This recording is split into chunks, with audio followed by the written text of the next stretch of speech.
Hello there. Good evening. My name is Good. Mike Xavier, and it's a privilege to welcome you to the last day of our show or our sessions. It has been a very eventful week for those who have attended throughout the week, and we say thank you so much and karibu sana. Now, today we have fresh panelists, seasoned, and who are ready to share with us some very deep insights on mental health.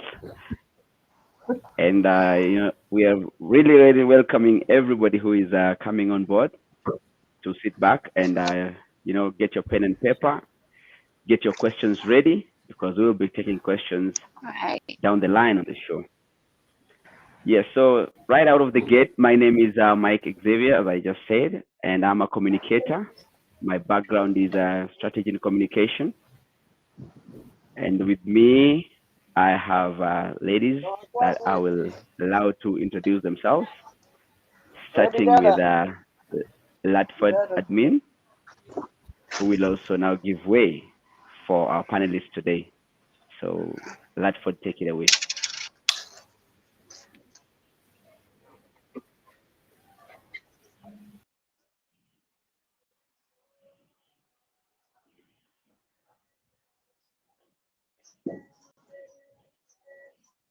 I think I can't hear you. Unmute. I can't be heard. Sorry, it was muted. Hi, hello again. This is Velen Goe. Mhm. We have been doing this throughout the week. Uh, Laford Teletherapy Counselors Network were hosting uh, a mental health awareness summit week, and we have been having different panelists talking about different things. For now, that's the introduction I can give as we prepare uh, to get into the session and talk about what's next for chatting for mental health awareness. And in this season, we are doing different things, we are learning different things, and yeah, we are ready, and we are ready to listen and learn. We are ready to be taught. Thank you. Over to you, Savia. Well, thank you so much for that introduction. And next, I'd like to welcome Yvonne to give us an introduction of who you are and what you're going to be expecting from you today. Thank you.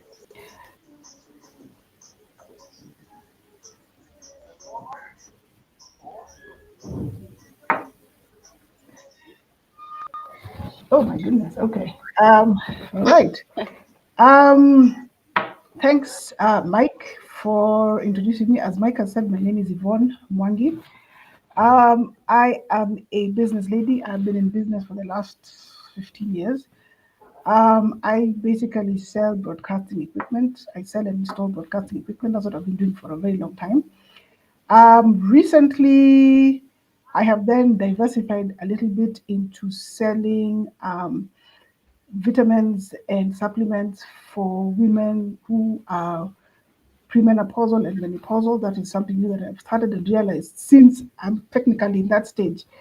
It is useful that you learn how to go through that very difficult stage, and that also does have its mental challenges.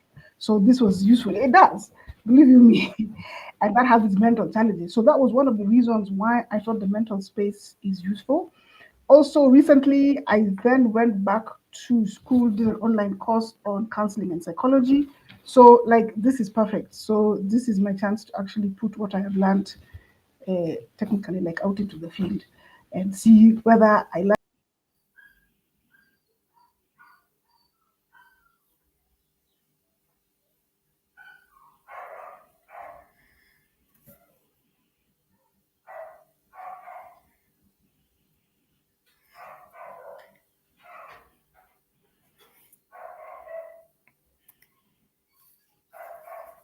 We can go to the next as she sorts out that because she might be frozen for a long time.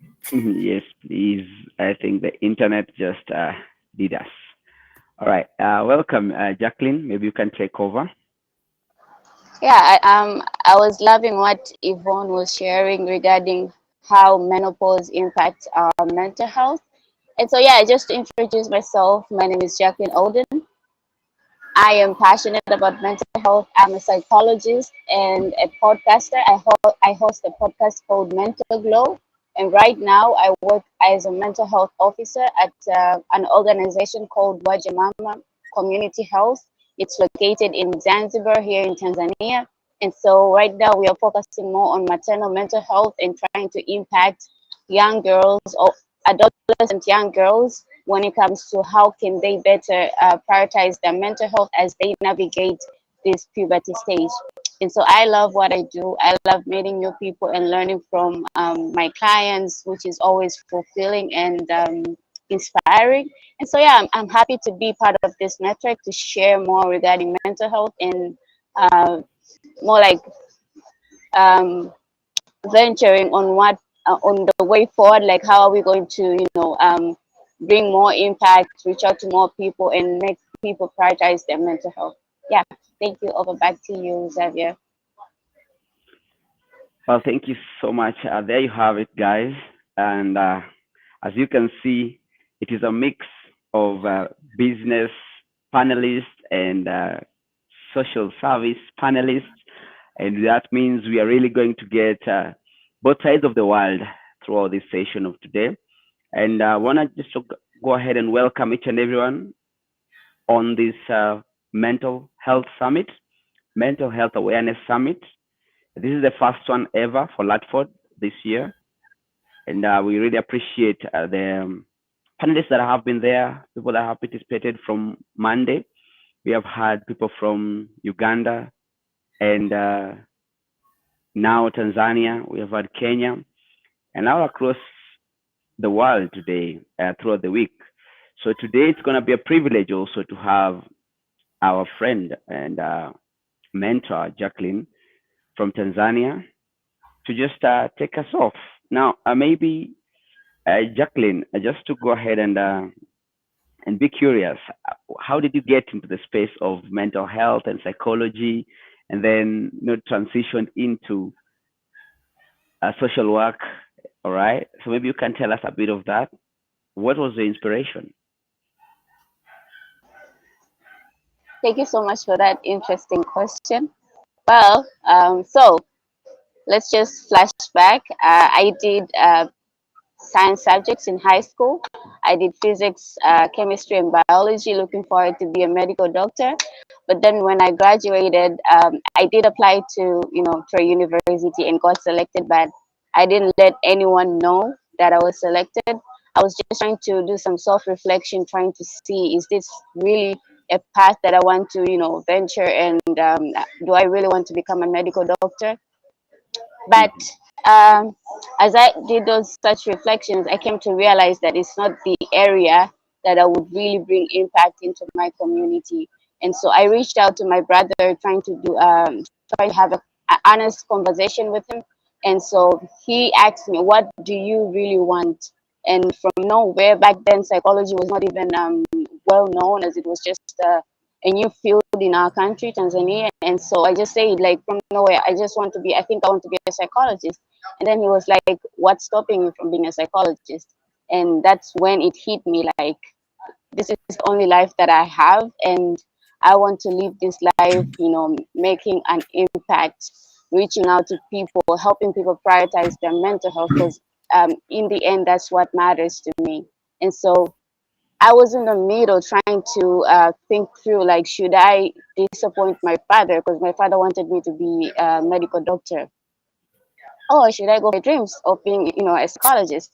And so I had to make a decision. In the end, I made the right choice. I did pursue my bachelor degree of psychology, and that's when all things started. And as I was doing that, um, to God be the glory, He opened new doors and new learning experiences where I had to apply my psychology knowledge. I volunteered to several places or institutions, especially in prison. That was like the most impactful experience, volunteering experience I had, meeting with people from different backgrounds, and and trying to understand where they come from. And so I am happy to do what I do right now, working with an amazing organization, Wajamama, like in reaching out to more people and using the platform that I have, Mental Glow, to reach out to people who are from different countries, in different countries. And so it's an interesting journey, but as I, as I move forward, I trust that it's taking me somewhere, and not just as a professional, but also as helping other people to know what they're going through, and also be in a better position to what to do, so that they can better take care of their mental health and be and have a mental well-being. Yeah, thank you. Well, thank you so much for that detailed, background. And I think there's a lot of information there that's quite interesting. And I'm sure as we will be continuing with the discussion, some of them will be able to get more about it. So I can see Yvonne is back. Yvonne, how are Yes, you? sorry. Today Well, the in welcome back. Safaricom. You're just on Thank time. you. No problem. You're just So in we can time. continue the conversation. Yes. Yes. So it's actually your turn to give us your background on mental health. How did you get, Oh, or my background you on had mental. mentioned it earlier a bit, and I did mention it maybe you earlier, can just. and that's the beginning and the end of it. I can't really expound more. So I'm basically new in this field.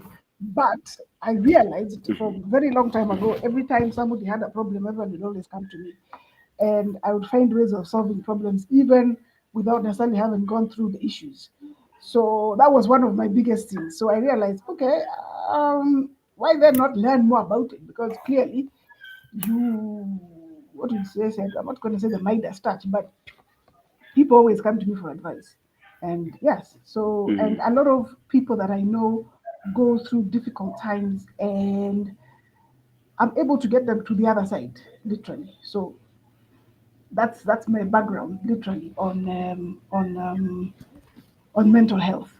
Then, of course, now when I moved into this stage of menopause, then it became even more interesting, because then I realized that this is a whole new phase that a lot of people don't talk about. And it's going to be like the next 10 years of your life. This is what you have to go through. And it's not exciting. It's exciting, but it's scary and also very difficult, because then you have to deal with your body changing, because what your body is literally doing is shutting down. And when it shuts down everything from your brain to your hormones to everything. So you have to deal with that. And how do you deal with that? Because that's not a topic people like All to right. discuss, or it's like a taboo. So this is good that we're able to discuss it now. But yeah, let's continue with your next question. Yeah, wonderful. Thank you so much. Well, folks, there you have it. It's going to be really interesting because here we have Yvonne coming from an experiential point of view in terms of mental health, and we have Jacqueline, who is coming from the educational background of it. And I think with this kind of blend, it's going to be a very exciting discussion today. And I am maybe to just go on and mention our topic of the day is on asking what next. Okay, so we have maybe throughout the week we have had a couple of discussions, different topics, all the way from Monday through yesterday. And now, after you've gone through these stages, now today this question we are asking is what next. Okay, what paths can you chart for mental health awareness, be it individually, be it now in the community? Now, after this, that's the question. Where do we go from here in the journey? Because the major thing in mental health, because especially in Africa, there is always that stigma of calling it out mental health.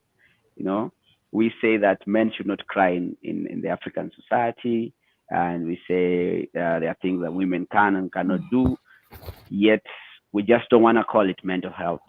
So, yeah, maybe I'll start off with you, Jacqueline. How do we break the stigma? Where do we go from here? Thanks. That's an interesting question and valid one. Well, I think the very first honest question to ask ourselves, I think it starts from the individual level. Like, what role can you play when it comes to, mental health? First of all, Mhm. do you even know what mental health is? When you hear mental health, what does it communicate to you as an individual? Like in terms of destigmatizing mental health, what role are you playing in destigmatizing mental health? Like if a person reaches out to you right now, sharing that he or she has mental health struggles, how are you going to relate to that? I mean, how are you going to respond to that? I mean, are you that safe space that a person can reach and feel safe to share his or her own mental health struggles? So in the end, we'll be talking about, we need to create safe spaces for people to open up, for men to open up. But in the end, if we try to reflect and dig deep down, we get to realize even ourselves are not safe spaces for other people. And so it's even hard to, like stretch and create that safe space because a person cannot feel safe enough to open up to you because eventually you're going to tell another person. And so we need to do some self reflection and understand and know, like, are we safe spaces? Do we have an awareness of what mental health is? And if a person reaches out, are we able to give, like if it's feedback, if it's an advice for that person to reach out to a psychologist and practice some healthy approaches or healthy activities that can, impact their mental health in a positive way. So it has to start with an individual level, do some self-reflection. Do you know what mental health is? Are you able to, assist a person? It can be a sibling, a friend, a relative, even a colleague at work. Or you also need to invest in yourself and learn more about what mental health is and how can you prioritize your mental health. Because in the end, we have families, we have friends, we have, colleagues, but then if we are not able to assist people that are surrounding us in terms of mental health related problems, then I don't think at the community level we can do what it's needed or what is required in terms of mental health. So it has to start with us from within and moving forward, like at the community level, then that's when we can create safe spaces. It can be like different workshops where we educate because like in my country Tanzania, some people have no clue what mental health is. And so when you approach them and start talking about, you should prioritize your mental health, you should seek mental health support or support from a mental health expert, they'll start to wonder, like, are you calling me crazy? Is that what you mean? So it's something that still there is a knowledge gap when it comes to mental health. So I think it we need to invest more in raising awareness about mental health and also creating safe spaces by starting with being the safe space that a person needs. And after that, I think we need to let people know the importance of the mental health field, the importance of a psychology field, because most people do not know. I mean, they value the medical field, they are willing to pay to see a doctor, but they're not willing to pay to see a psychologist. And so we need to let people know that a psychology field or even a mental health field is as significant as as a medical field or as an even engineering field, and there is value in getting that help. And so it's worth their money, it's worth their time, it's worth their investment. And it has to start with us as psychologists, as mental health advocates, trying to educate and let people know what does it take for them to be mentally okay, what does it take for them to nurture their mental health and for them to be able to see the value so that they can invest on their mental health. And another thing I would say, as a nation, I don't know about Kenya or Uganda, but in Tanzania we still do not have a mental health strategic plan. And so I think for us to have a direction of where we want to go as a nation, of where we want to go in impacting people when it comes to mental health, we need to have a strategic plan that directs our path so that we'll be like, okay, in the next coming month, in the next coming years, we want to reach there. And so it holds us accountable as a nation, as experts, knowing that, okay, I think this is what we should do. Should we start with awareness raising? Should we integrate mental health into existing programs? Should we um, you know, like work with the policies that are, existing, or should we plan on like developing policies that are going to guide us? And so there has to be a strategic plan on where exactly do we want to go and what can we do to get there. And also, I think, lastly, I would say, in terms of um, the existing healthcare systems, we need to integrate mental health, because eventually we need to have an holistic approach where we not only focus on the physical health but also the mental health.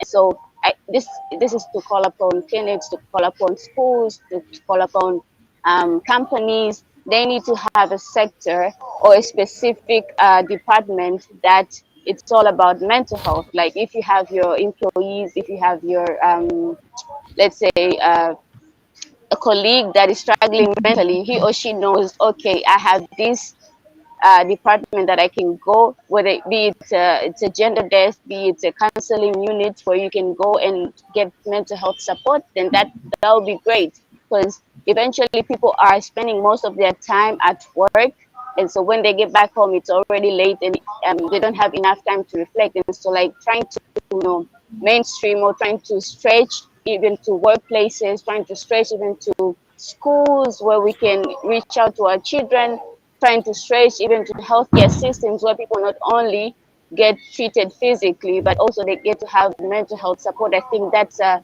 great way to go in trying to create a sustainable future where people not only prioritize their physical health, but also mental health. I think I would stop from there right now and back to you, Xavier. All right, thank you so much. And that is a very intensive and in-depth information you've given us.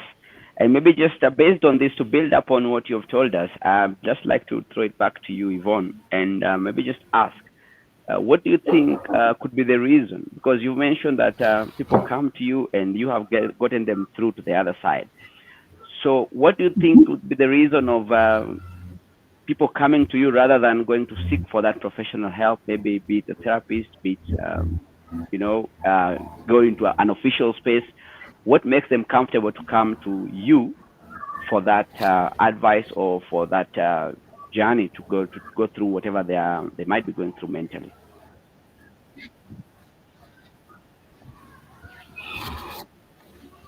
Oh, goodness. As Jackie was saying, basically, I think they're just finding a safe space. That's basically it. They find that I listen. I think one of the biggest things as a psychologist or a counselor, one of the biggest things that you need to do is listen. A lot of time we listen to reply, but not listen to understand. And sometimes you don't even need to reply. Someone just wants to just talk. And I think that's one of the biggest issues we have right now is that we let me just say this. Before even I continue, let me say it's okay not to be okay. And that's something that I think we need to understand. We need to understand that even when things are wrong, it's okay to be down. The question is, do you want to get back up?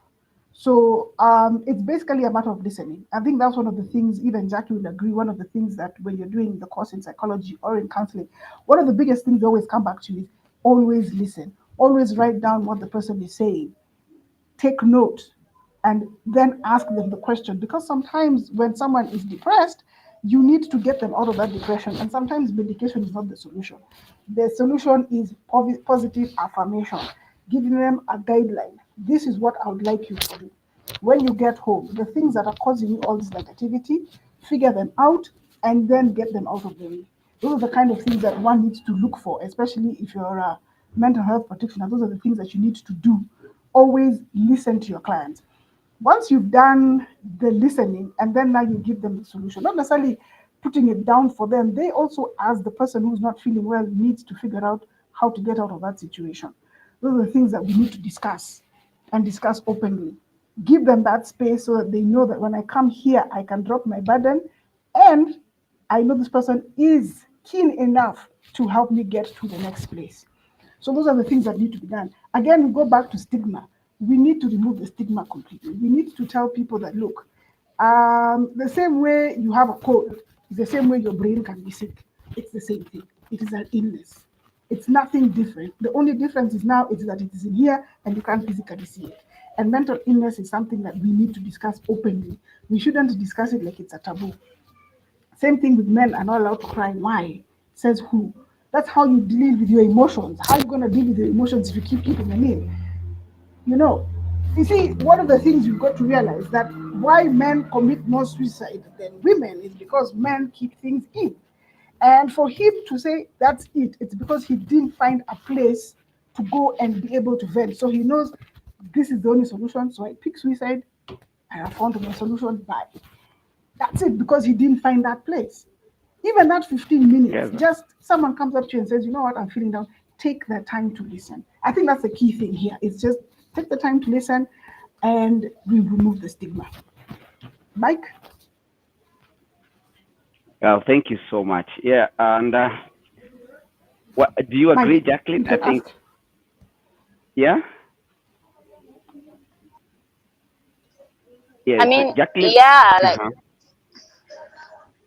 as she was, sharing, I was just recalling, like in counseling sessions, like at times a client may reach out not because he or she has like problems, but rather she just wants to vent out.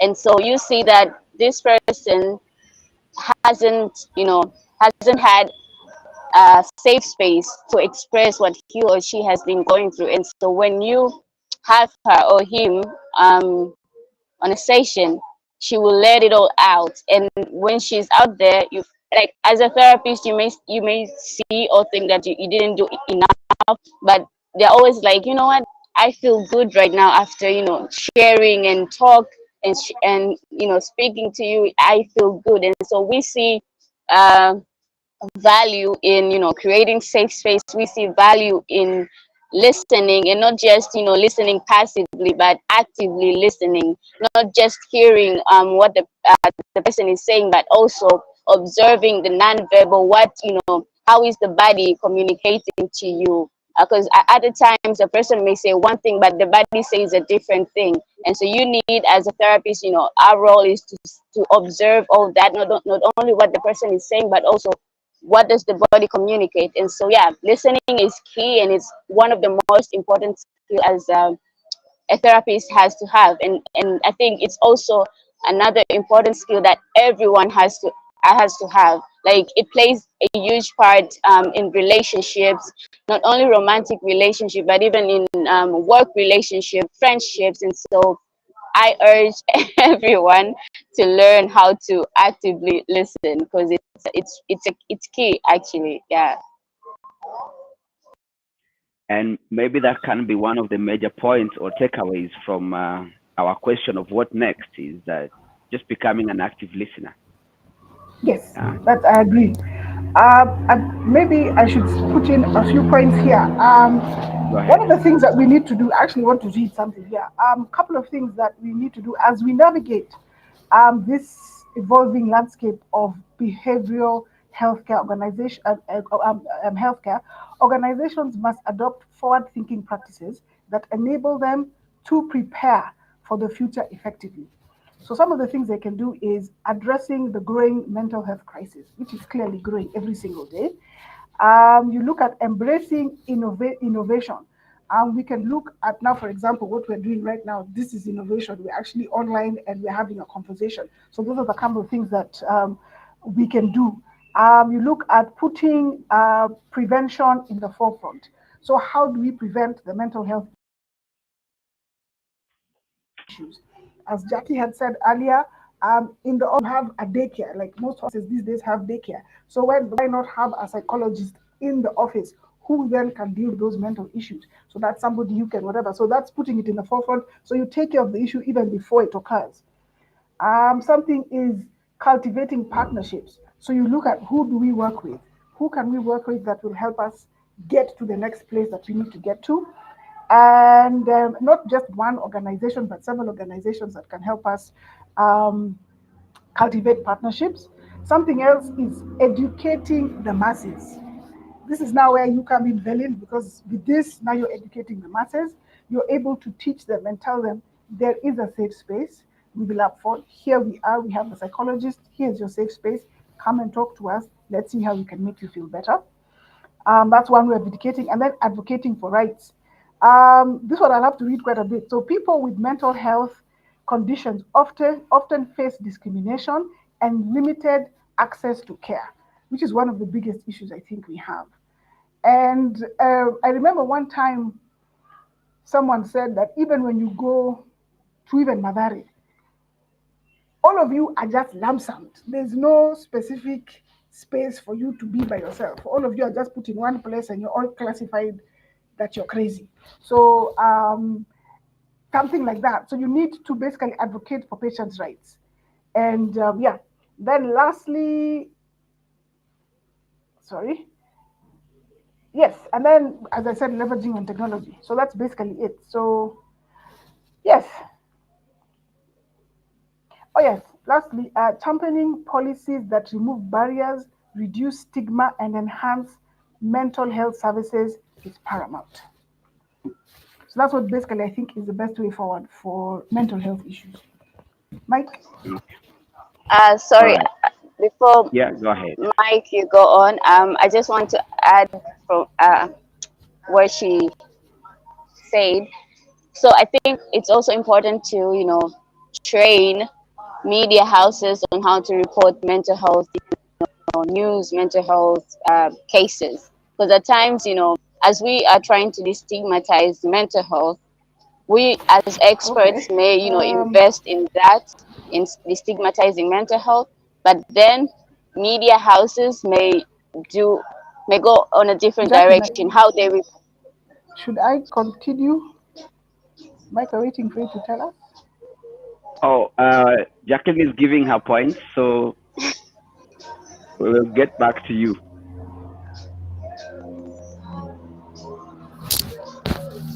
I think it's a network, Mm-hmm. but Yeah, yeah, there's a bit of latency. as I was saying, media houses need to be trained on how to report mental health cases, because at times the way they portray mental health to the community, it seems some people may see it as admitting or acknowledging that you have mental health problems. Then it's a shame. It's a shameful act. It's a shameful thing, and so there has to be a proper way how they can, destigmatize mental health based on the way they report to, I mean, online, like newspaper. And so, like, I think going forward, we also need to invest when it comes to that, like how can we, as experts, as institutions, train media houses on how they can better report or safely report mental health cases, so that even when a person reads, it's not meant to attack anyone. Rather, it's meant to inform and find a solution on where exactly on where and what a person can do to prevent mental health, problems or conditions. Yeah, thank you. All right, thank you so much. And as we are still on the same vein, I just like to make a bit of a shift here because how now can we bring it down to the level of the family unit? Okay, before we even get to the policies, before we get to setting up the safe spaces and maybe the big strides, uh, shifting focus to the family unit. So you're in your house, you're in your home, you're with your spouse or your children. So there is a bit of mental health that is going on in this house, for instance.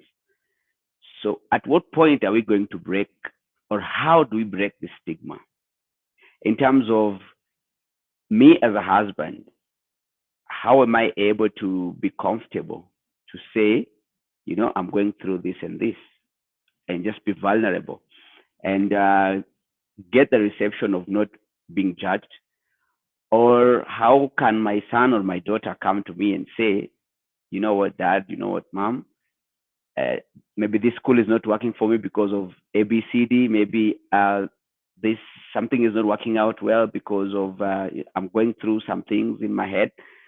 Because what we see naturally and right now is that when a child comes to you and you don't want to take into aspect that he or she is going through some mental health issues, so you will definitely disregard that, or you will want to disregard that.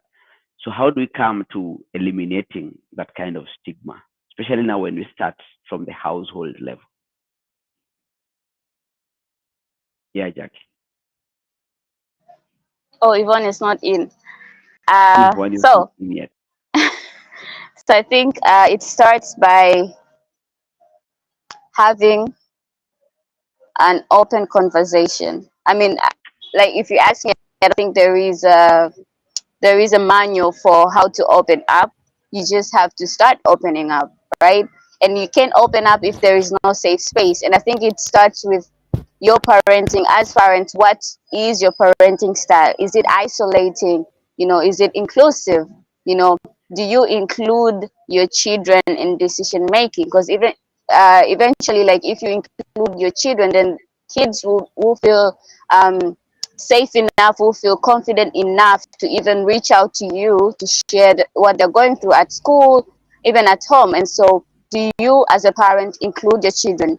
Do you as a spouse, or do you as a mother or father, communicate um, with your wife or husband? Do you have a good communication? Because at times you may be married to a person, but you see that person as a stranger. And so I think you being two strangers in the house, then I think eventually you may even be stranger to your kids. And so it has to start with you as parents.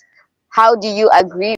Do you have a common ground on how you think is the best way to reach out, I mean, to parent your kids? And so when you agree and say, like, you know what, this is the way I want to parent my kids, this is the way I think is the right way to go. And so it will help you to even know, like, what are some of the ways that I can include my kids in decision making? What are some of the ways that I can create safe spaces for my children? Like when we are having dinner, or when we are having a family lunch, they are not on their phone, and everyone is paying attention to the other person, trying to listen actively. And so I think it has to start with both parents agreeing on common terms, or common setting common grounds on how they want to parent their children, and also how do they want, I mean, what is their relationship built on. And so I think from there it's even easier to have a family that not only feel safe enough to be vulnerable, but also feel safe enough to know that if I raise this issue, I will be helped. If I raise this issue, my mother is going to listen to me, and not only listen to me, but also join me, like in trying to explore different ways on how this problem can be saved. It can be solved. So yeah, I think briefly I would say that, but I think, like, if Yvonne has something to add, then she can. Yeah. Yes. So Yvonne, while you were away for some time, this is what we had put down on them on the floor. We shifted gears in terms of, before we get to those big strides of setting up policies, having centers and safe spaces. So we've shifted the gear to bring it down to the household units. No, Okay. I So like everything you just said. yeah. So go ahead and maybe give us about your thoughts on what next in terms of how can we eliminate the stigma at the household level, so that we are able to just have that free discussion with your children, with your partner, with your spouse, with anybody at the family level. Yeah.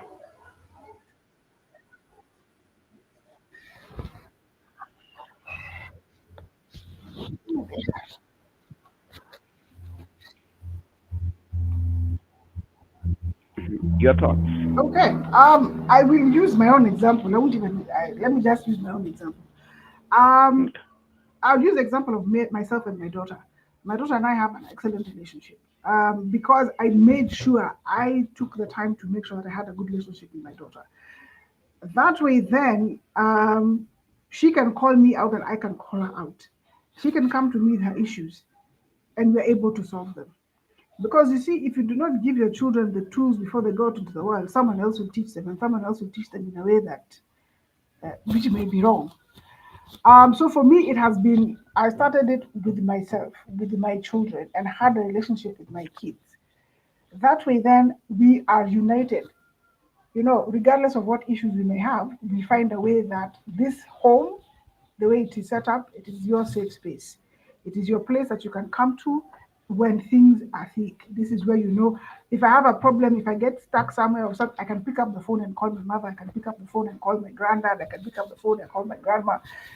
I can pick, you know what I'm saying? Your home should be the beginning of your safe space. And that's what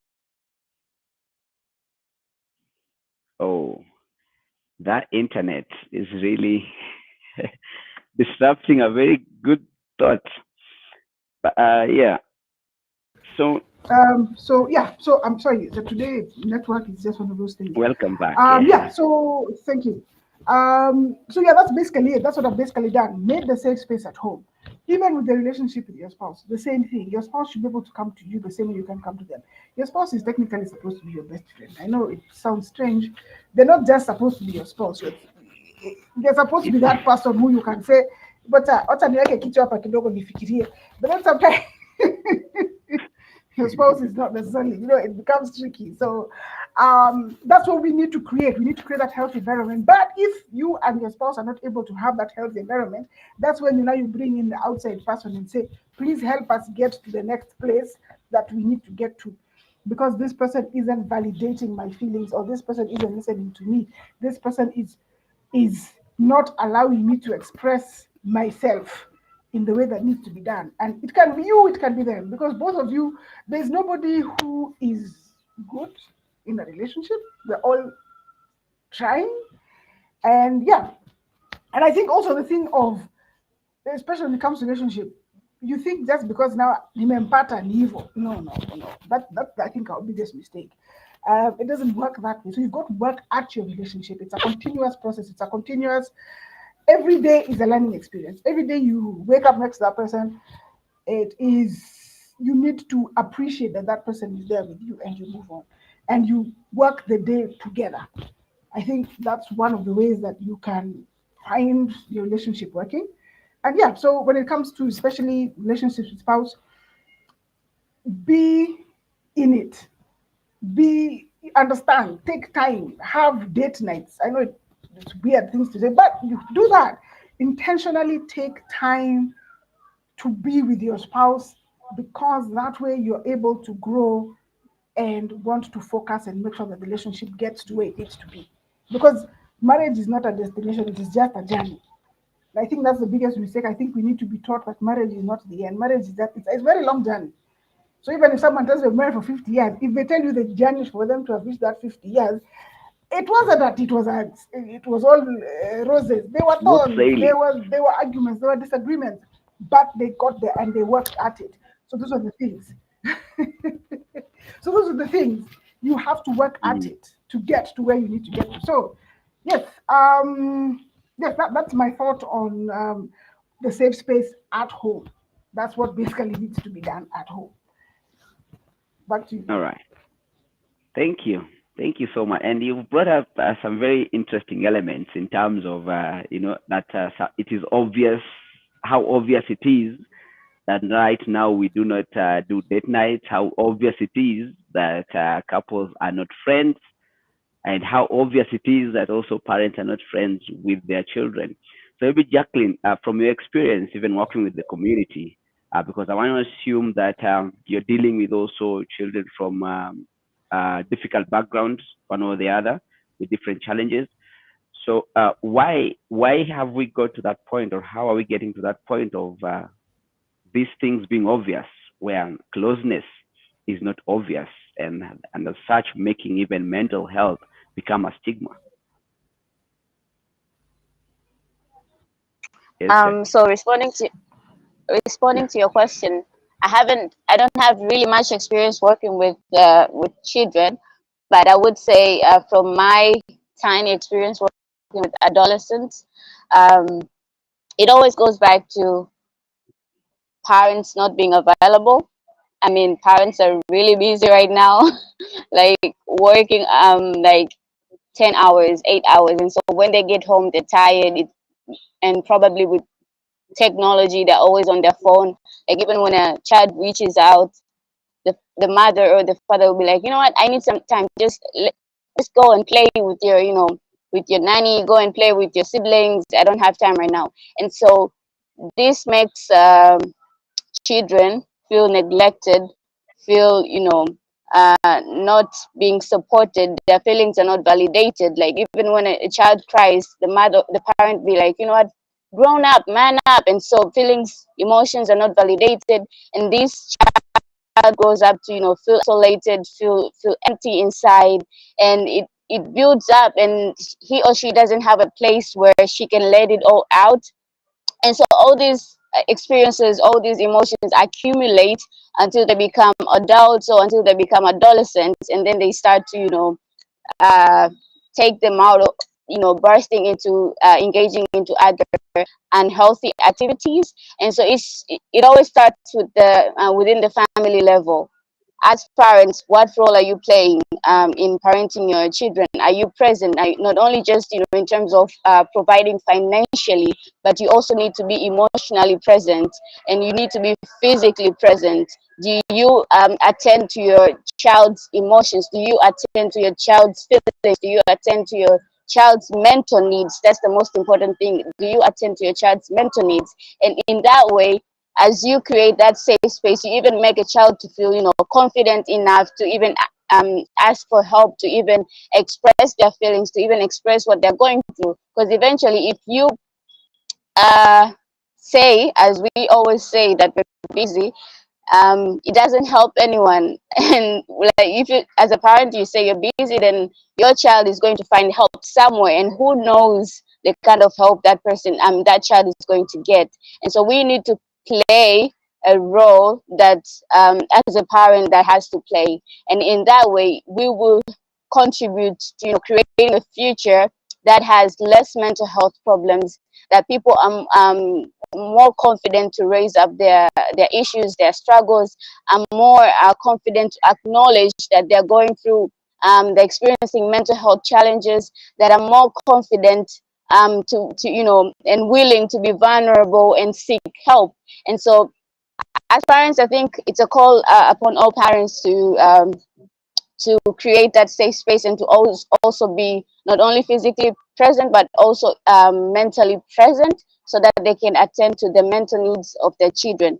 And that will help to, change the narratives when it comes to, mental health in children, mental health in adolescents, mental health, in adults. Because eventually we are raising adults that are going to be abusive, that are experiencing trauma, that are going to, not going to be present parents, not going to be present mothers. And so it has to start down here. And when, how, we need to start right now, because time is not our friend. And yeah, like the future, I think it will only be promising if we act right now. Yeah. All right. Well, thank you so much. And maybe I have maybe just one last. I have one last gear that I'd like to throw to you, Jackie. Not Jackie, but Yvonne. We have these instances of people living with, maybe you say you have a relative.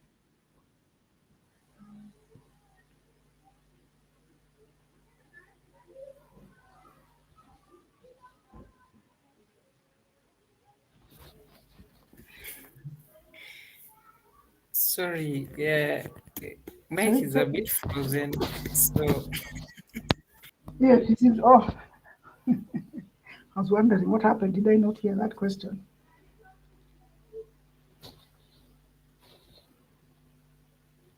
Yes, Frozen. Do you have the question?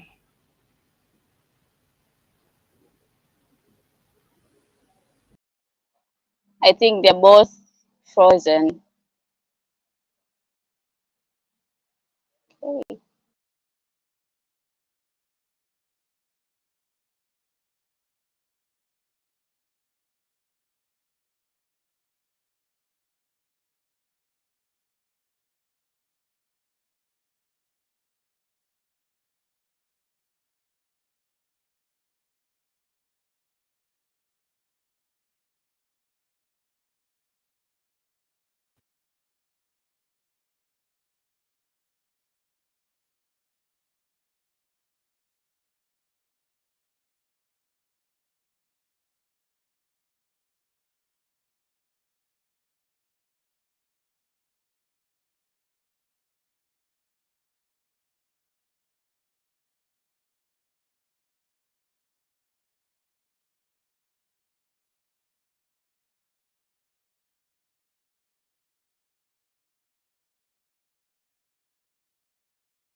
Finally, you're back.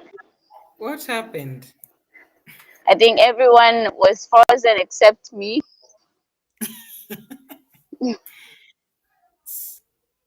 Uh, what were we talking about? Sorry. So he was It's trying to ask oh, another question, but he didn't finish, and then yeah, okay. network They're back. happened. They're back. Yeah. We are back. Wonderful. Network seems to have. Okay, and we are back. There we go. Yeah. So Yvonne, I was placing a question to you in terms Sure, of still on the line of stigmatization of sure. mental health. Hmm. We have these instances where you're living with someone who has mental problem, maybe depression, maybe psychological trauma, or just going through mental health challenges. And Hmm. then you have infertility to your children or other people, even your neighbors. So this already categorizes you as in Kiswahili we say ule anaishi na Hmm. ni mtu ako na kichwa mbaya, all right? Yes. And even your kids or the people that are inside this house, they don't know how to handle this whole situation. So again, how can people proceed from that angle? Okay, that's a good question. First of all, I think the best way to proceed is number one, let's start off with education. Let's start off by understanding specifically what that person's condition is. Let's not just say mentally challenged. Which specific condition? Are they schizophrenia, the depression, is it anorexic? Address it as it is. Name the illness. Once you name the illness, then from there you can be able to deal with it and be able to explain to somebody else, this is why this person is this way, because this is the same, this is the reason they have these conditions. You see, because if you don't name the illness, you don't know what you're dealing with. You see, so step one is name it and then accept it and then handle the situation as is. Because the person could be autistic. We don't know. But if you don't name the illness, I think that's one of the biggest issues we have. We just say Mwendazini, but what specifically is the issue? So once you do that, then you accept. Once you accept, then you can be able to tell everybody else, this person has this condition, and this is the easiest way to handle them. If you're speaking to them, speak in a low tone, speak slowly, don't shout, relax. They're just like you. It's like this is the way they are. So once you do that, I think then from there you'll be able to be in a better place even with your children at home. Also, when the person is at home, don't treat them differently. Treat them like the way you treat everybody else. Yes, they do need that special attention, but you people in the house also allow them to be themselves and give them the space that they need to be able to get back into society. You know, again, if it's a mental condition that needs medication, get the right medication. Don't just be get the right medication, get them to see the right practitioner, and then that way, I think from there, you're better off, and you yourself destigmatize the mental issue. So it has to start with you. You have to accept it. You name the condition, and then that way you destigmatize the situation from everybody else. So even if someone approaches you, you're able to say what the issue is and how to deal with it. Thanks. Yeah. Thank you. And all the same, still for our viewers also, Jacqueline. I just want to throw this back to you, and So, maybe you can sorry, bring before you continue, I just wanted to add something. So in terms of like the point, the first point she gave, I just want to, like emphasize reiterate. the Yes, importance of not self-diagnosing ourselves. Like we have this tendency of, what, I have clinical depression, I have, generalized, anxiety, or I have, um, PTSD. But then it's important to identify those symptoms and reach out to a clinical psychologist, or a psychologist that can diagnose, because eventually we tend to label or name mental health conditions that probably you don't even have it. You may have, just like in the lowest extreme, but then it's important to let a professional to make that conclusion rather than making such conclusions. Yeah.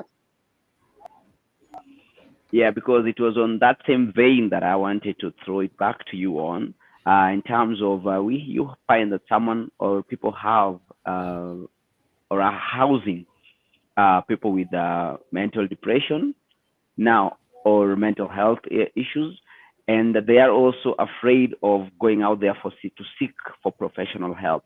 Maybe now, what would you tell our viewers and our listeners on that particular thought? I would say there is no shame in admitting, there is no shame in seeking help. We all experience, mental health problems, but the starting point of healing, the starting point of growing is by acknowledging that you do have, and it's not a new thing, it's there. People may not, go public with it, but some people do experience it in silence. And so you making that decision, like conscious decision to seek help, I would say that's impressive, that counts, and it's valid. And so whenever you feel like, what, something is wrong for the past few weeks, or I feel like I'm mentally okay, but I just want to see a psychologist, that's great. You don't have to be mentally ill for you to seek help. Other times you just, you just need to be more self-aware, which is a good thing. We all need to be aware of ourselves.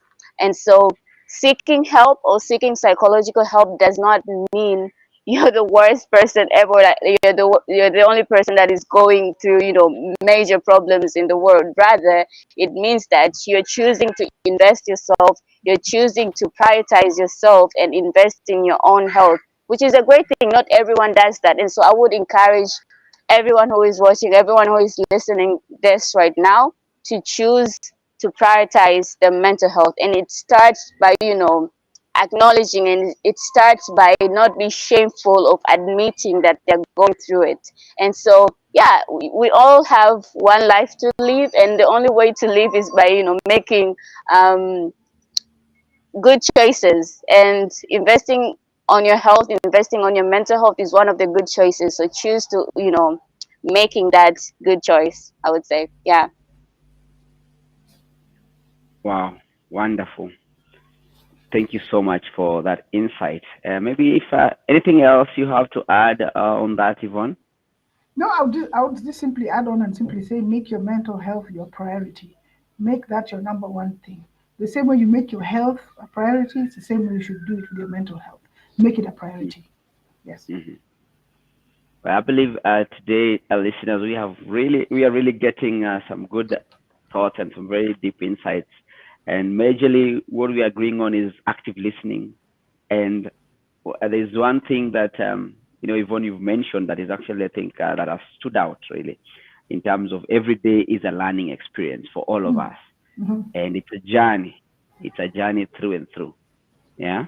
Well, Yes. yeah, thank you so much, panelists. Maybe right now, if I can invite Velin to the floor, and we can pick any questions. Velin, yeah, there are questions coming in.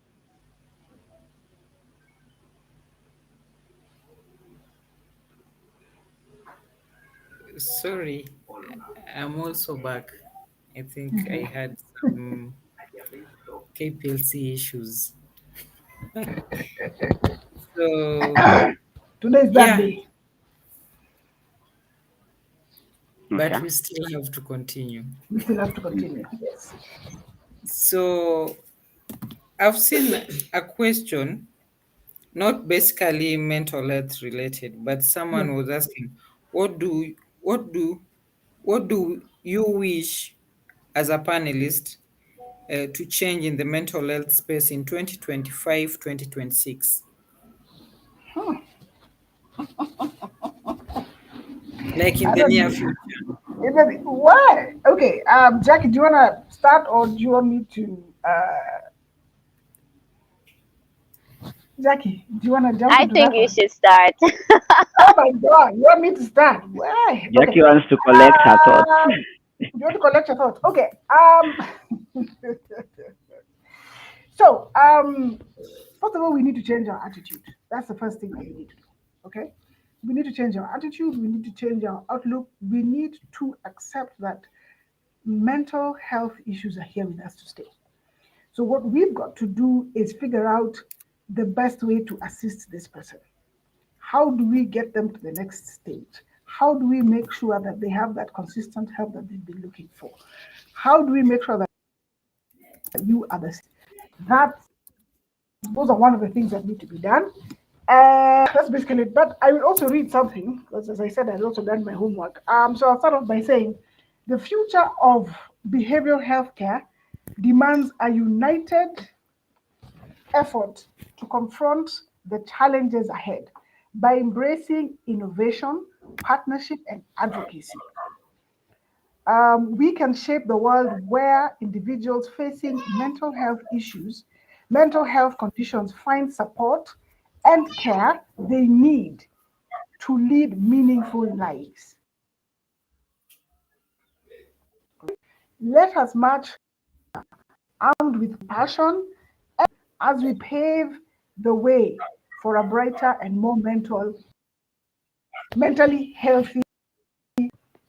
That's what I think 25, 2026. Then is that comprehensive enough for you? Yeah, it is. Eh, deep, deep. You really did your homework. I didn't. You have to do your homework when you're Thank invited to you. do something. You have to do your homework. You don't just rock up. Uh, Yeah, I mean, yeah. I just want to emphasize what Yvonne just shared. Collective effort is really important. And Mhm. for me, I would say in 2024, 2020, I mean, 2025, 2026, one of the things that I think is major is integration of mental health into different sectors, be it healthcare centers, be it, companies, be it schools. We need to have spaces where employees, where students feel safe enough to open up and seek help. I'm very much interested with what Yvonne shared earlier about menopause. I think when it comes to women in workplaces or workspaces, women go through different life events, pregnancy, menopause, menstrual cycles, like every month. And so they have impact on their mental health, they have impact on our mental health. So how can we support women Yes. when it comes to that, for them to better thrive at work? And so I think we need to have um, psychologists, we need to have psychologists everywhere, in fact. And so integration is very important. And another thing we need to, as experts, as advocates, we need to leverage the use of technology in trying to advocate for mental health, in trying to raise awareness when it comes to mental health related content. And lastly, I think we need to invest in ourselves as experts. For us to better serve other people, it has to start with us. And not only, by taking care of our mental health, but also like studying. Other times we need to update our information when it comes to mental health, related content. And so like research, read, invest in yourself. As an expert, you need to invest in yourself so that when you, even when you're giving out statistics, they are updated ones. And so, like as Yvonne said, we are all learners, and every day is another opportunity to learn. So, take advantage of that opportunity to also invest in yourself, and so you can be in a better position to serve other people. Yeah. Nice. No, great, great. Yeah, Veli, That was continue. very insightful.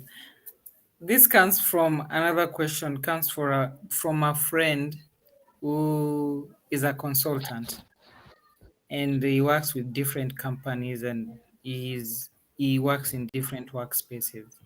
The question is, how can communities and workspaces play a role in promoting care, mental health awareness and reduce stigma? How can communities and workspaces play a role in promoting mental health awareness and reduce stigma? Okay. Um, that was okay. That's a good question. For me, I would start off by saying um, reducing stigma on mental illness, especially in the workplace. One of the things that could be done is bring in people specifically who will deal with mental illness. So have a specific day once a week, have people come in, sit down, have that safe space, have the men on one side, the women on one side, and have that discussion.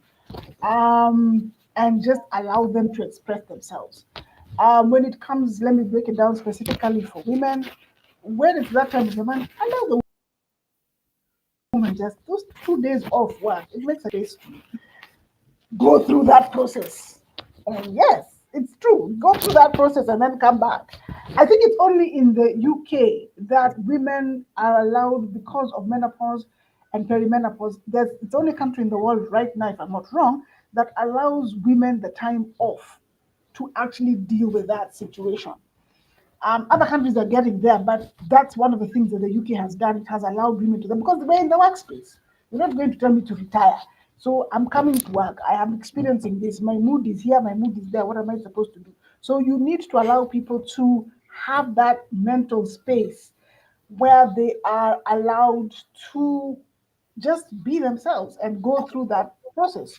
The other thing is, as Jackie had mentioned, have somebody, a counseling psychologist, as a staff member, or somebody who comes in once a week, or someone who comes in twice a week. Make an appointment, do some, basically, you're enabling your staff to thrive because you need them to succeed. And your staff are the ones who make sure that you have money in the bank. So how is it that that's going to happen if they're not mentally sound to be able to do what they need to do? So have the counselor on site if it's possible. If it's not, can I pick up the phone and call somebody? Can I, you know what I'm saying? Give them that opportunity to be able to express themselves, and you will have a better working space. So that's one thing to do to break the stigma. And if you find someone does have a mental condition, then do not decide to ostracize them and say, huyu kichwa yake sio mzuri. No, no. You've got to then accept them and learn how to deal with it. You know what I'm saying? Or as people say, well, leo unaonekana hujachukua dawa zako. But really, that's not really how to deal with the situation. But yeah, but those are the kind of things that we need to remove. We need to remove things where we are stigmatizing people and making it look like as if having a mental condition is a bad thing. Yeah. Jackie? Yeah, thank you.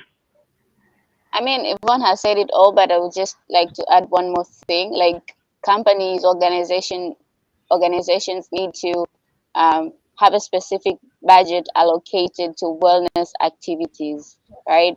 Like you can have yoga sessions, meditation sessions where an expert comes in and does that, and also like you can have retreat programs where it's refreshing to go out and in a new environment, and so I think there has to be a budget allocated specifically for wellness activities, and that would also play part in nurturing your employees' wellness, yeah, mental wellness.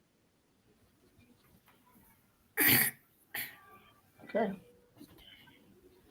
Okay, thank you. Yeah, Veli, any other questions for us? There is one. There is another one. Okay. Mm-hmm. What are some of the practical steps that individuals can take to improve their own mental health and support others? Jackie, do you want to start? Yeah, I can start. Please. I think Please go ahead. it starts with educating yourself, um, know what mental health is, so that even when you find differences, then you get to it's a warning sign, or it's an alert that hey, you need to do something about your mental health, and that will even put you in a position where if you see somebody behaves differently or thinks differently, then you will know something is up. I need to talk to this person and assist him or her so that he or she can seek psychological help. So educate yourself. Um, and another thing would be self-care. Have your self-care plan. Like what can you do in 1 minute? What can you do in three? Like in most cases, we would give excuses like, "Hey, I'm very busy. I don't think I can set time to take care of myself." But that's not right. I mean, that's not true. There are some things that you can do in three minutes. There's something you can do in 30 minutes. There is something you can do in 1 hour. And so have a self-care plan. Like, you know what? When I'm at work, I feel stressed. I cannot concentrate. Let me just take 3 minutes, go outside and walk around and connect with nature. Connect with new environment. That would also help. Like, taking care of your mental health. So you need to have a legit self-care plan that will help you to prioritize your mental health. And yeah, I mean, it's always good to have a psychologist. You don't have to be mentally ill for you to have a psychologist. And so, yeah, do not hesitate to seek psychological help, I would say. And another thing, it's good to have resilience, coming back from difficulties. Because at times we experience, I mean, challenges are always going to be there. Challenges at work, challenges at home, in marriage, friendship, they're always going to be there. But how do you come back from that? And so it's the most important thing, like when it comes to, taking care of your mental health. How can you navigate challenges, in your life? And so we need to be resilient, and it always starts with being self-aware. Do you know what are your triggers? Do you know where you're struggling? Do you know your strength? Do you know your inner resources? Do you know your outward resources? And in knowing all that will put you in a good position to take care of your mental health, and also be able to assist your friends, assist your colleagues, and also family members to also take care of their mental health. So yeah, I think I should stop there and let Yvonne, chip in. All right. I Good. think you've really covered everything. I think we're making a very good tag team. Um,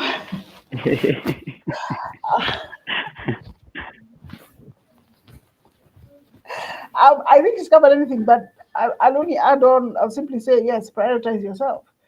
Take the 2 minutes. Take the 3 minutes. As she had said, yoga. Take a walk. Sometimes even if you come home from work and you've driven from town to whatever, sometimes just sit in your car for 15 minutes and listen to music. Believe you me, you will walk into your home and you have removed all the energy that you came with from wherever you've come with, and you'll be able to walk into your house with some semblance and say, okay, so what do I do next? So it's just basically a matter of self-care and taking time to look after yourself. Because if you don't look after yourself, believe you me, your body will literally shut down and you will have no choice. And you don't want to get to that space. Yes. Okay. Okay. Thank you. I know. I know we can't handle all the questions. No problem. We still have Some several. are similar. Yes. Uh-huh. Some are like this one. I think there's one asking, how can technology be used to further advance the mental health movement? Well, that's a really simple question. What we're doing right now, this is how technology is doing it. Simple. Yeah. This is it. Exactly. This is what is allowing us to do this. This is And one of them. this is one of Social the things, media. social whatever. And also social media is helpful because I know like on TikTok, they do have those short videos that can help you pick up whatever. So I know TikTok is Yeah. influential that way. So that's a useful place to go and basically find what you need to hear, because you get your algorithm and pick it up, and ta-da, one day you find somebody just speaking to you and saying, hey, okay, how did they know? It's not really how they knew, it's your algorithm and the fact that that's what you were searching for. So it's not magic. It's And maybe just to add on that is yes. just to also reaffirm to viewers and listeners that sometimes we post some good affirmation messages in our statuses and in our Instagrams, Facebook, TikTok, all those platforms that we have. And by virtue of us not having following or not getting feedback, we think that these messages are not reaching to people. But this is just to tell you that these messages get there. There are people, literally one or two people, who look forward to your statuses. They look forward to what you've written there on social media, because they might not be coming back to you and saying, hey, you're really doing something good, or hey, you're really helping me. But you being consistent, or you remaining consistent on that, is going a long way. There's someone or people who are getting help and who are being positively impacted with those messages. So for those who are doing that, keep doing it. Yeah. I know. I think I can That is attest to that. that is yeah, I also wanted to say the same thing. I mean, that is, speaking from personal experience as a podcaster, like people, at times you feel like, nobody's listening, nobody's, uh, taking that time to even engage. But in reality, people do listen, people, see what you're doing, but they just don't say anything. But when you Mm. stop, that's when they're going to reach out like, hey, what happened? We don't see any new episodes. And so, Yes. like, Very consistency, true. consistency Consistency is is key. key. Like, just Mm. do what you're Mm. doing, no matter what. And, you're reaching out to people, even when they Mm. don't say anything. Yeah. Mm. I think I can also attest to that. The other day, I posted something about how do you come out of betrayal and how do you deal with it. And okay, on the comments, there were very few comments, but people reached me via phone calls just to tell me their experience with betrayal and how they are trying to work on it. And uh, also on my inbox, so many people came to answer it on my inbox. So the next day I did another post and said, I didn't know this was a private session because it's I expected people to answer on the comments, though some people even took a time to call and just explain their experiences, just explain the different things they've gone through, betrayal from family, friends. And yeah, at times even a single post can really impact so many people. It's never something that can't help someone, but even the few words that you post that are positive can really affirm someone, can really help someone go through different seasons. True. Okay. Yeah. uh Thank you. yeah, we said we can't handle all of them because some, like this one, I think, what are the emerging trends in the mental health awareness and advocacy? It's more similar to the one that we were talking about. What's your plan for 2025, Mm. 2026? Exactly. Mm. Mm. Yeah. Okay. And also another one similar to that. Okay. What are the most pressing issues that need to be addressed in the future Yeah. of mental health care? Just still Mm. similar to Mm. the other one that was answered. What Okay. gives you the hope for future of Mm. mental health? Mental health is here to stay. It is. Maybe I can add this onto that.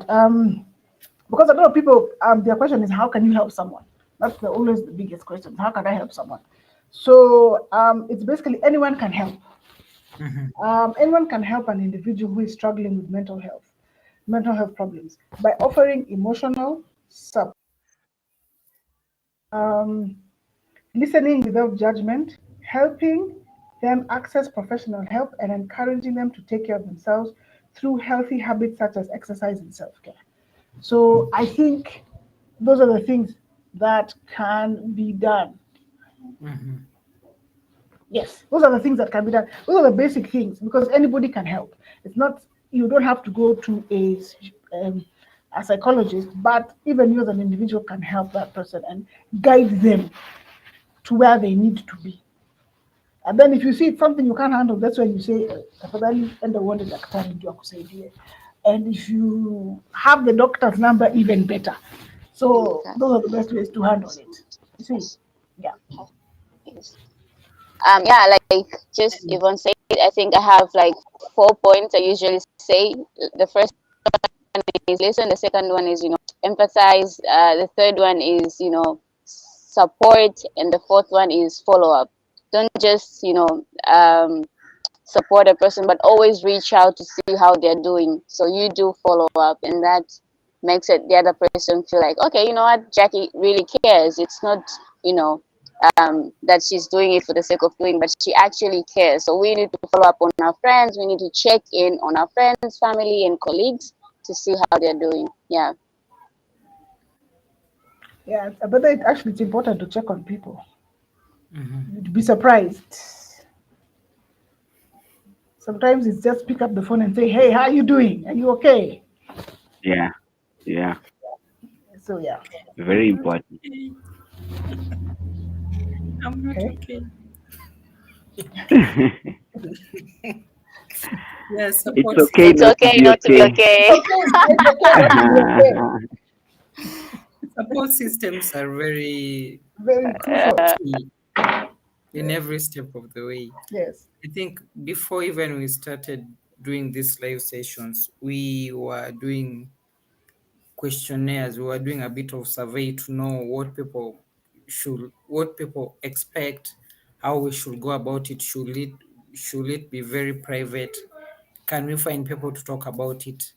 And trust me, even men had more interest on building the mentioned. platform than even women, because I think women we share a lot.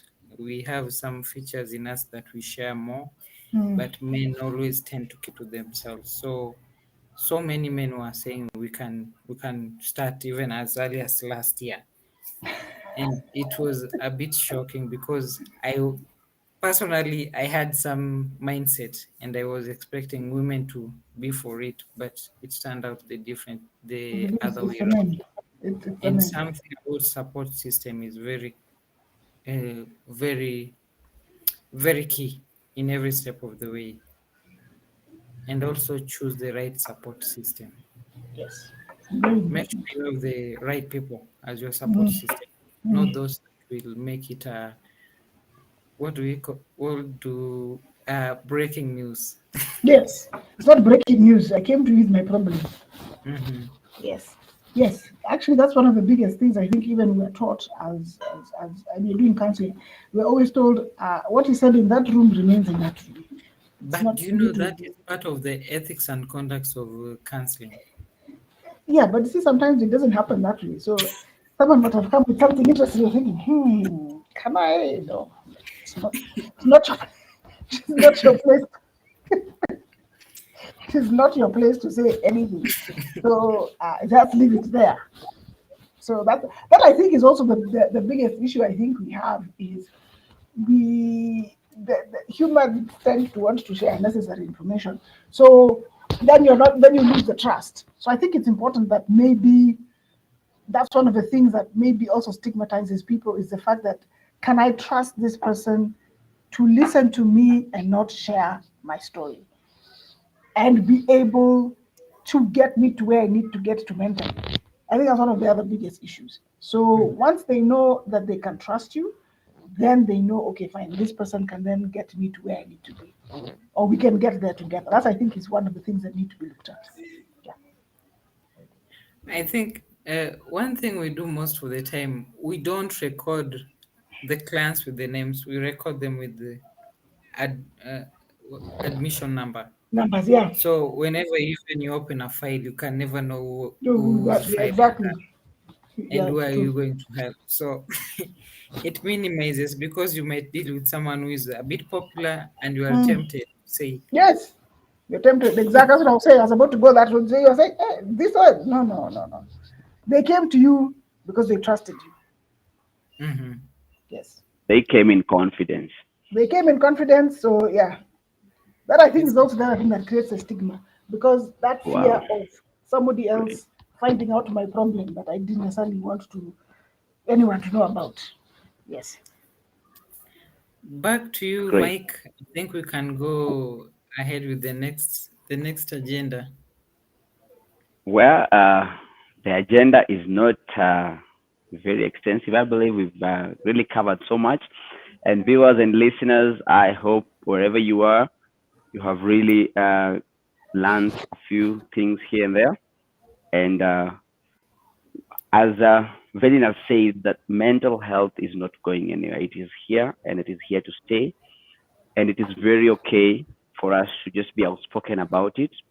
And one step at a time, I believe that we will be able to overcome the stigma, and it will be a space that we can just talk about it freely. And we're really looking forward to that particular moment to come. So maybe just closing remarks for each and every one of us before we leave the meeting or before we leave the session. It has been a very explosive week, and yeah, we have ended it even more explosively. So thank you so much, our panelists. Maybe just your closing thoughts, and I'll start with you, Jacqueline. First of all, I would like to congratulate V and you, Mike, for, organizing this, for, being able to even do it, because at times we are good at organizing things, but we, not necessarily do them. So, yeah, this is great. And kudos to you guys. And another thing I think I would say, I mean, actually, God was the first one, like giving thanks, to God for even granting me this opportunity to be here and join you guys for this specific session and be able to share my knowledge and experience that I have in this field. And yeah, lastly, my attitude of gratitude goes to my mentor, my supervisor, Dr. Myra, and even my boss here at Wajamama, and also like more like the Mental Glow. My podcast is called Mental Glow. The Mental Glow team, like for all the time, all the efforts that they invest in, producing the episodes and even like content creation, graphic designs and stuff. And so, yeah, it's been a pleasure working with different people, working and interacting, getting to know different people through this field of psychology. And I look forward for 2025 to be much bigger, like, scaling and reaching out to more people. And so, yeah, thank you for those who are also like listening and taking their time to tune in so that they can learn and invest. You guys are actually choosing to invest in yourselves. And so I'm so proud of you. And I just want to say, yeah, it's been a pleasure. It's been an insightful session, and an engaging one, actually. It wasn't just, like an intellectual session, but also it was a conversation, like sharing real experiences. And so, yeah, it's been a pleasure. Thank you. Wonderful. Thank you so much. Thank you so much. Yeah, Jackie. Oh, Yvonne, take it up. Okay. I will start off by saying I'll ask a question, which I'll answer. What is mindfulness? Mindfulness is living in the present moment, intentionally focusing on what one is sensing and feeling at in that moment. It refers to the mental state of awareness that mostly arises through and being paying attention and completely being engaged in what is happening in your surroundings. To reach this psychological state of mind, an individual needs to be non-judgmental, focus on their bodily sensations, surrounding environment, thoughts, and feelings. It is also characterized by soothing practices that relax our mind and body and is extremely beneficial in reducing emotional distress. It is closely associated with acceptance, which implies we are accepting what we are feeling and thinking without judging them. When a person practices mindfulness, Their thoughts transform into what they are sensing in the present moment without ruminating about their past and imagining their future. Now, that to me is one of the biggest issues we have. We don't live in the moment. We are constantly concerned about tomorrow's what's doing, and that's one of the biggest things that creates mental issues. So being mindful is what actually allows us to be able to understand how we can better ourselves. And once we listen to ourselves, then I think we're likely to get better. That was just that statement.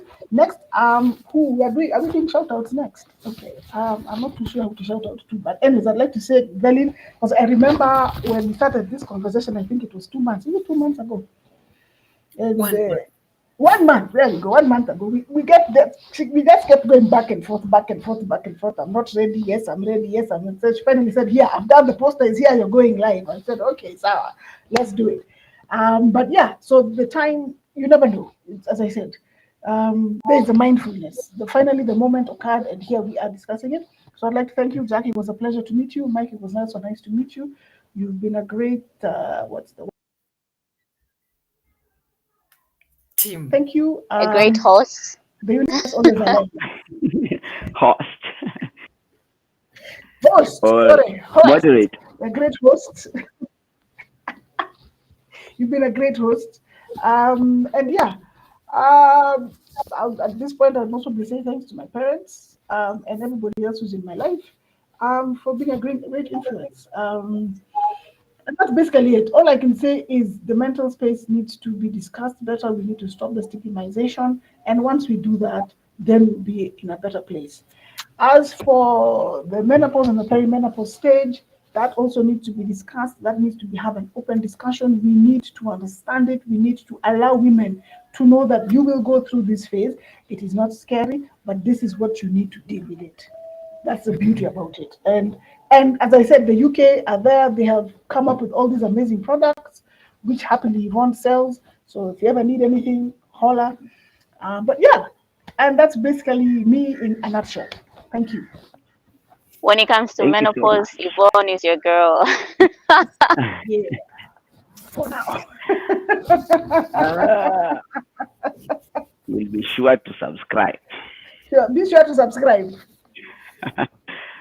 Well, okay. Velin, any closing remarks? Definitely. I have just a few. Hmm. Uh, it's been very impactful and very good time to talk about mental health because this thing has been here. And one thing that is really okay, one thing that really affects so many people is that we have not been out there. We are not shouting. Everyone is shouting. People are tapping for other things, but professionals in the mental health space are more reserved to their offices, which makes it difficult. If you're not out there, how can we find you? How can we know how to deal with our issues? Because everyone is talking about makeup, beauty, clothes, but we are not talking about mental health. Where are we? We can just pull, we can just come together and talk about it. It's easier for someone who is in these dilemmas to find you on such spaces. And for that, we will be having a free mental health service or online counseling for November. The whole of November will be Oh, offering nice. anyone who needs mental health services. And we are still asking more counselors to come on board. We are still asking anyone that needs that type of help that can send a private message to our email, laforteletherapycounselors@gmail.com, so that in any case you need to talk to someone, we'll be there to listen. In any case you need to cry, we'll have the serviettes or the handkerchiefs to cry. In any case you need someone to help you go through a season, we'll be there. And kindly counselors come and assist us with that. so that we can create the awareness. These things are not things that not everyone can deal with them, but we can always come together and help each other, because uh, we can't say none of us have gone through mental health issues, depression, stress. These are normal things. We deal with them on a day to day. Frustration, fear, anxiety. These are normal things. So whenever you are on the peaks, just find someone to talk to. Even if it's not from us, just find someone and create a support system that is positive. For my shout out, I don't know who to shout out to. I can shout out to even 1,000 people. Me and some lawyers were on the same side. The same Uh, space. those people who have been part of LaFord teletherapy counselors, the panelists, the hosts, Barbara, Mike, every other person, our panelists today, our panelists since initiation, those who have been part of the team, those who have done for us any type of marketing, any type of just scratching the news out there. It's been lovely. Anyone who have logged in since inception, as we go to November, we'll still want you to come back and listen. We'll still want you to come back and just share with us your thoughts. And we'll be here. I don't have Thank you. any other say. Thank you so much. Well, there you have it, guys. Thank you so much for everyone who has been tuned in to this last day of the Mental Health Awareness Summit. We appreciate you, we celebrate you, all our panelists, we celebrate you more. And you guys have a great weekend ahead as we are coming to the end of the week. And see you next time. Bye. Bye. Bye bye. And we need to. Just wait a bit. We end the Oh, live session.